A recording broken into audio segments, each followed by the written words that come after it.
자, 수익형 부동산 중에 하나 상가주택이 나와 있습니다. 수익형 부동산은 입지의 선정 그리고 얼마의 에쿼티를 가지고 있느냐가 성공의 열쇠를 쥐고 있는 부동산이기 때문에 지식과 경험이 성공을 좌우하게 되는 부동산입니다. 이런 특성 때문에 정보의 불일치가 발생하는 것이고 그 정보의 불일치만큼 초과 이익이 발생하는 것이죠. 이 커피숍에서 좀 설명을 드리려고 했는데 커피숍이 문을 오늘 안 열었네. 휴일 아닌데. 어디가지? 어디로 가지 그러면? 그러면 제가 가끔씩 가는 제가 좋아하는 커피숍이 있는데 거기로 가도록 하겠습니다.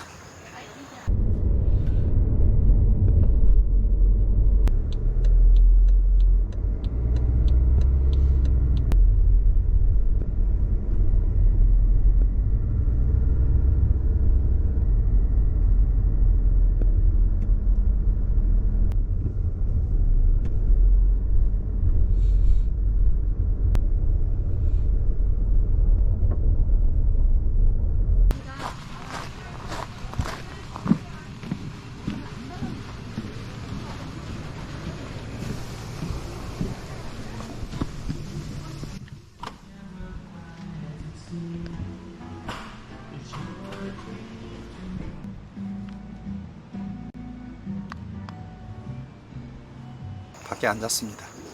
커피맛 좋다. 자, 참고로 R6 상가주택의 입지는 도시 한가운데 위치한 중심상업지와 대각선으로 위치해 있고 181개 필지로 이루어져 있는데 179개의 점포 겸용, 즉 상가주택이고 2개는 주차장 필지예요. 이렇게 181개로 구성되어 있고 R6는 정사각형으로 되어 있고 도로를 사이에 두고 2개면은 아파트를 마주보고 있고 1개면은 학교에 접하고 있고 1개면은 근린공원으로 되어 있습니다. 전국적으로 굉장히 드물게 나타나는 입지의 상가주택이고요. 또 여기서 눈여겨보셔야 될 게 대각선으로 꼭지점을 맞대고 있는 중심상업용지, 이 중심상업용지와 R6는 어떤 차이점이 있냐면 중심상업은 하이라이즈 빌딩으로 구성되어 있고 접근성과 가시성 또 집객성이 좋아서 다양한 연령대 유입으로 업종의 다양성, 밀집성 등에서 압도적 장점을 가지고 있습니다. 따라서 옥정 신도시뿐 아니라 양주시를 넘어서 주변 시도에까지 유인력이 미치는 중심 상업의 상권을 가지고 있고요.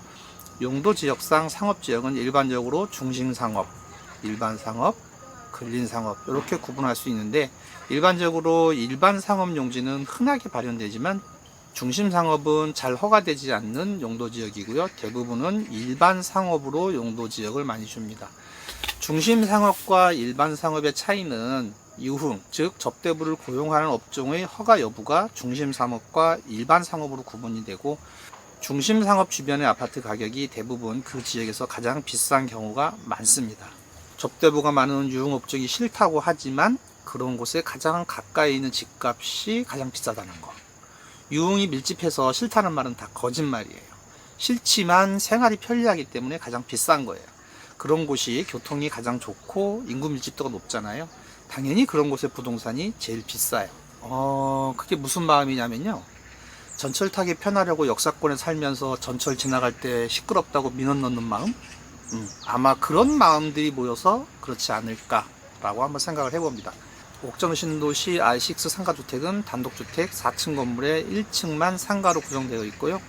전밀도로 개발되고 학교가 밀집되어 있어서 정화구역으로 규제가 굉장히 강하게 받고 있고요.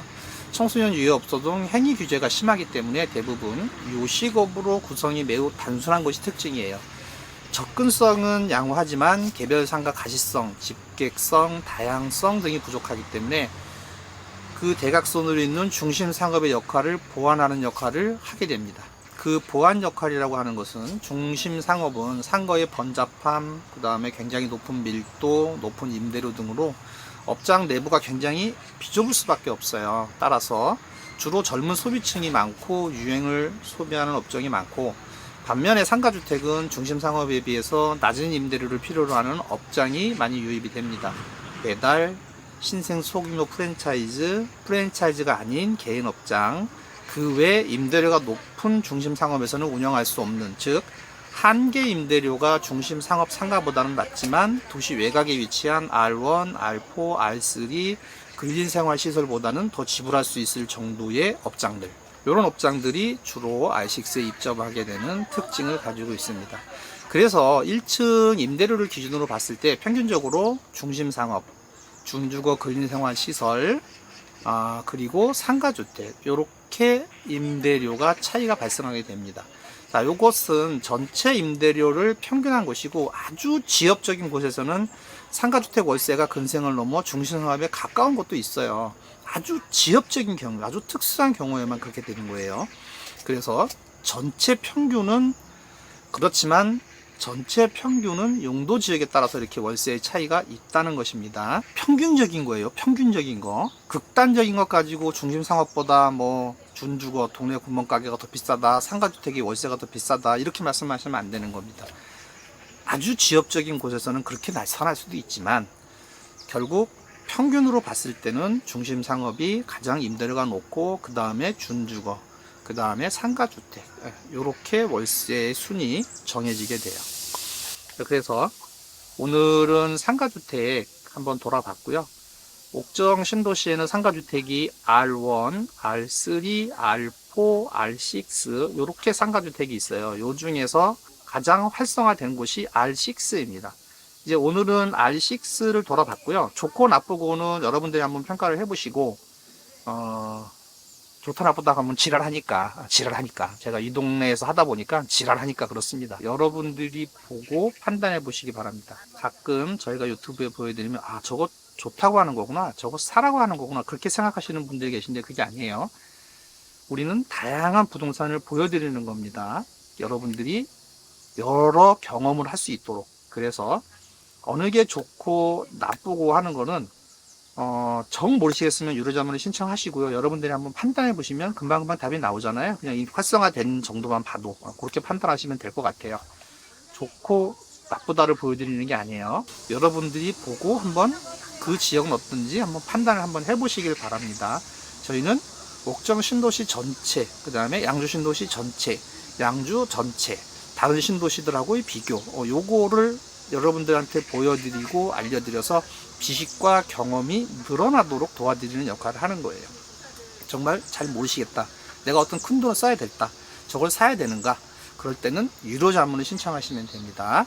그래서 오늘은 R6를 돌아봤고, 다음에는 R1, R3, R4 여기를 돌아보도록 하겠습니다. 그리고 요거 끝나면 회천까지 전부 다 양주 신도시 내에 상가주택, 지금 건축을 할 수 있는 상가주택들은 다 한번 돌아볼 거예요. 여러분들도 한번 보시고 어떤 입지가 좋을지 한번 판단을 한번 해보시기 바랍니다. 정 모르겠다 그러면 유료자문, 혹시 땅을 가지고 계셔서 건축을 하셔야 된다 그런 분들은 과연 내가 얼마 정도 임대료를 받을 수 있는지, 어느 정도의 자금이 들어갔을 적에 어느 정도의 가치를 부여할 수 있을지, 이런 것들에 대한 것들도 저희가 자문을 하고 있으니까 건축자문, 설계자문, 이런 분들은 전화를 주시면 됩니다. 다음 시간에 다시 뵙겠습니다.